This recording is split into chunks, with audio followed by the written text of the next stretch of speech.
kommentariyaga qarasang ham, direktga qarasang ham, ko'chaga chiqsang ham, eshigingga chiqsang ham yordam. Biz o'zbek, biz musulmon xalqini miyasiga shu narsa singib ketgan ekan. Nima emish? Yordam qiling. O'zing harakat qil, intil, erkak kishi bo'lib turib yordam so'raydi, biladi. Nima emish? Omadi kelib qolar, Xudoyim bizga ham berar. Yiban, sen ishlasang, sen harakat qilsang, shundagina senga Xudoyim ham beradi. Harakat qilsang hammasi bo'ladi. Biznikilar ana shu miyasiga va shu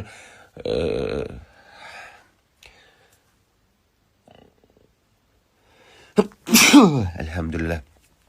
Haqiqatan rost o'lib ket birovdan yordam so'rab, harakat qilma, yot. Mana shu yotsang, bir oltin qush keladi takin, kallangga shunday og'zingga chichadi, pul bo'ladi. To'ylar muborak.